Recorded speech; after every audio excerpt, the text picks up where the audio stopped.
क्योंकि जो इन्होंने ऑफिशियल वहां बिठाया हुआ था वो भारतीय जनता पार्टी का था, और उसने बहाने से कह दिया कि नहीं मेरा तबीयत ठीक नहीं है और इसको आगे कर दिया। तो भारतीय जनता पार्टी के लोगों को इतना पता होना चाहिए कि हमारी जो आम आदमी पार्टी है ये पढ़े लिखों की पार्टी है, और ये धांधलेबाजी आपको हर जगह करने नहीं देगी।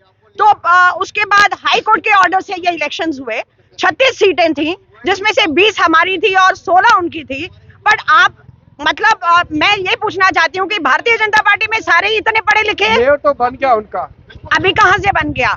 अभी देखिए हाईकोर्ट में हम गए हैं, हाईकोर्ट ने बोला है कि इसकी सुनवाई 3 हफ्ते के बाद होगी। मेयर बनने से ऐसे मेयर नहीं बन जाते हैं। पदभार संभाल लिया, पदभार संभालने से पदभार से नीचे उतार भी दिया जाता है, क्योंकि अभी कोर्ट के ऑर्डर्स आएंगे तभी फाइनलाइज होगा, ऐसे नहीं होगा। और आप मतलब क्या बताना चाहते हैं कि जो आपके लोग हैं जितने भी हैं आपके जिन्होंने भी कंटेस्ट किया वो सारे पढ़े लिखे हैं, और जो आम आदमी पार्टी के या कांग्रेस के हैं, अलायंस के हैं, वो सारे अनपढ़ हैं, उन्हें वोट देना नहीं आता क्या? तो ये बड़ी विडंबना है। और आज देश उस स्थिति पे पहुंच चुका है जहां पे हर जगह ये अपनी मर्जी से किसी तरीके से बाय हुक और बाय क्रुक जीतना चाहते हैं। बट मैं ये पूछना चाहती हूँ कि अगर by hook and by crook से या अगर आपने जीतना है तो आप क्या करें? आप इलेक्शन ही मत करिए ना, आप सबको जेल भेज दीजिए और अपना राज, इकलौता राज आप करिए, मोदी जी को राज करने दीजिए। और मुझे कहने में कोई शर्म नहीं आ रही है कि सत्ता का प्रलोभन इतना भी अच्छा नहीं होना चाहिए। 2024 का इलेक्शन बीजेपी अपनी करतूतों से बाज नहीं आती है, क्योंकि पहले तो अंधेरे में था, अब शरेआम वोटों की भी चोरी करना शुरू हो गए हैं कि जो भी इनके लोग लगते हैं वहां पर प्रेजेंटिंग ऑफिसर, वो भी अपने मनगढ़ंत कहानियां बनाते हैं। देखा है कि आपने सीसीटीवी कैमरे में सामने दिख रहा है कि एक आदमी हमारे वोट वो कैंसिल करता जा रहा है और दूसरी तरफ उनका ठीक करता रहा है। और देखने वाली बात यह है कि 20 विधायी कारपोरेटर हमारे, तो 16 वालों को उन्होंने मेयर बनाया है, और 8 वोट हम जो उन्होंने कैंसिल किए हैं वो हमारा एक पार्ट था, और उसके साथ हमारी एक हिस्सेदारी है अब इंडिया अलायंस में। तो क्या आम आदमी पार्टी के जो लोग हैं उनको क्या वोट डालना नहीं आता? ये सिर्फ एक लोगों को छल कपट और गंदी राजनीतिक जो है आज हमें उससे खतरा है कि अगर वोट बिकने की बात होती है वो तो चलता था कम, आज तो ये देखा गया कि वोट कैंसिल करने में भी इनका पूरा हाथ होता है, और जबरदस्ती मेयर की कुर्सी पर उसको खींचकर बिठाया जाता है कि बैठो आप। तो ये कहाँ का इंसाफ है?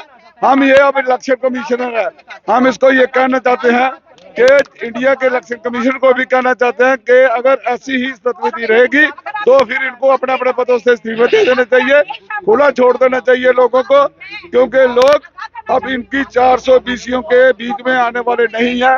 ये इतनी सी छोटी बात है, छोटी स्टेट है, यूनियन टेरिटरी है, तो ये अगर उससे डर गए हैं तो आने वाले हालातों में और आने वाले इलेक्शनों में इनकी क्या हालात होगी ये देखने वाली बहुत बात होगी।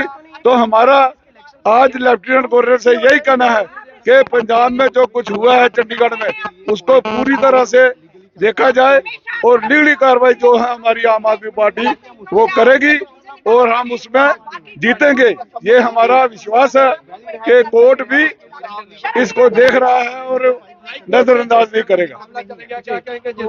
गोरों से अब लड़ेंगे वोट चोरों से, पहले लड़े थे गोरों से, अब लड़ेंगे वोट चोरों से, पहले लड़े थे गोरों से, अब लड़ेंगे वोट चोरों से, पहले लड़े थे गोरों से, अब लड़ेंगे वोट चोरों से, पहले लड़े थे चोरों से, अब लड़ेंगे वोट के चोरों से, पहले लड़े थे गोरों से, अब लड़ेंगे वोट के चोरों से, पहले लड़े थे गोरों से, अब भैया पहले लड़े थे गोरों से, अब लड़ेंगे वोट के चोरों से। गली गली में शोर है, बीजेपी चोर है, गली गली में शोर है, बीजेपी चोर है, गली गली में शोर है, बीजेपी चोर है, गली गली में शोर है, बीजेपी वोटर चोर है, वोटर चोर है, पर वोटर गोरू थे, हम लड़ेंगे वोट के चोरों से, पहले लड़े थे गोरू थे,